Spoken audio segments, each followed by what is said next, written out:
নবম দশম শ্রেণী ও এসএসসি পরীক্ষার্থীরা, তোমাদের জন্য আরেকটি ইনফরমেশন ট্রান্সফারের ভিডিও নিয়ে আমি হাজির হয়েছি। তো কথা না বাড়িয়ে শুরু করা যাক।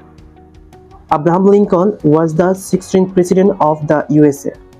আব্রাহাম লিঙ্কন ছিলেন আমেরিকার 16তম president. He is famous for his Gettysburg address speech. তিনি গেটিসবার্গ অ্যাড্রেসের জন্য বিখ্যাত। It was delivered by him during the American Civil War on November 19, 1863. 1863 সালের 19 নভেম্বর তিনি বেসামরিক যুদ্ধের জন্য বক্তৃতা প্রদান করেন। Lincoln was born on February 12, 1809 in Kentucky, the USA. Lincoln 1809 সালের 12 ফেব্রুয়ারি আমেরিকার কেন্টাকিতে জন্মগ্রহণ করেন। His parents were from Virginia. তার পিতামাতা ছিলেন ভার্জিনিয়ার অধিবাসী। In 1819 সালে his mother died. তার মা মৃত্যুবরণ করেন। Then his father moved to Indiana State. তারপর তার বাবা ইন্ডিয়ানা রাজ্যে চলে যান। He grew up there. সেখানে তিনি বড় হন। He was a captain in the Black Hawk War. তিনি ব্ল্যাক হক যুদ্ধের সেনাপতি ছিলেন। He got the nomination for president in 1860. তিনি 1860 সালের প্রেসিডেন্টের জন্য মনোনীত হন। Then he became the president of the USA in 1861. তারপর তিনি 1861 সালের আমেরিকার প্রেসিডেন্ট হন। Lincoln declared a ban on slavery in America on January 1, 1863. 1863 সালের 1 জানুয়ারি আমেরিকার থেকে ক্রীতদাস নিষিদ্ধ ঘোষণা করেন। He was re-elected president in 1864. 1866 সালে তিনি পুনরায় প্রেসিডেন্ট নিযুক্ত হন। On Good Friday, April 14, 1865, he was assassinated at Ford's Theatre in Washington.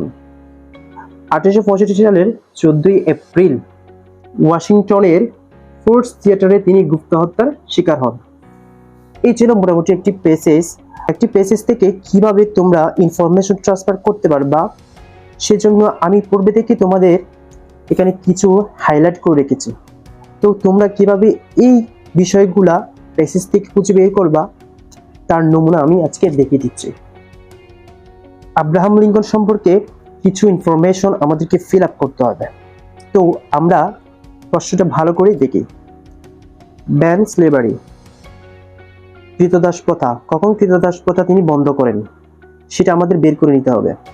আমি পূর্বে থেকেই হাইলাইট করে রেখেছি তিনি কত সালে ক্রীতদাস প্রথা বন্ধের ঘোষণা দেন।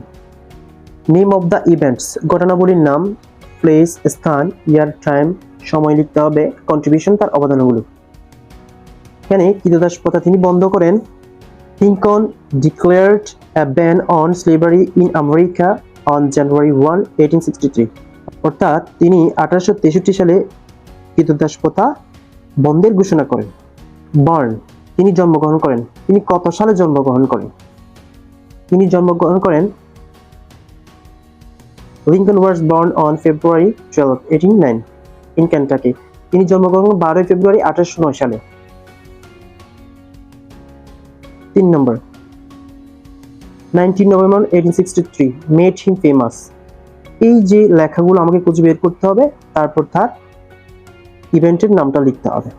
তাহলে 19 নভেম্বর 1863 made him famous কেন থাকে? 1863 থেকে 19 নভেম্বর কেন তাকে বিখ্যাত করলো? কারণ গেটিসবার্গ অ্যাড্রেসের জন্য। তাহলে আমাকে লিখতে হবে গেটিসবার্গ অ্যাড্রেস। গেটিসবার্গ অ্যাড্রেসটা তিনি কখন দিয়েছিলেন? ডিউরিং আমেরিকান সিভিল ওয়ারের সময়। গেটিসবার্গ অ্যাড্রেসটা দিয়েছিলেন আমেরিকান সিভিল ওয়ারের সময়।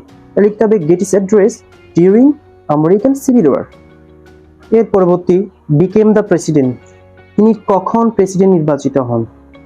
ইয়ার অর টাইম, তাহলে আমাকে এখানে সময়টা উল্লেখ করতে হবে কত সালে তিনি প্রেসিডেন্ট নির্বাচিত হন। বিকেম দ্য প্রেসিডেন্ট, তিনি প্রেসিডেন্ট নির্বাচিত হন। Then he became the president of the USA in 1861, 1861 সালে। 5 নম্বর গ্যাপে আমাদের পূরণ করতে হবে নেম অফ দ্য ইভেন্টস। তো আমাদেরকে হিন্টস বের করতে হবে। 1864 as the president of the USA, 1866 সালে তিনি কি হয়েছিলেন? পিছে হি ওয়াজ রি-ইলেক্টেড প্রেসিডেন্ট ইন 1864, অর্থাৎ 1866 সালে তিনি পুনরায় আবার প্রেসিডেন্ট নির্বাচিত হন। এর পরবর্তী ডাইট ড্যাশ 1865, 1865 সালে তিনি কোথায় মৃত্যুবরণ করেন?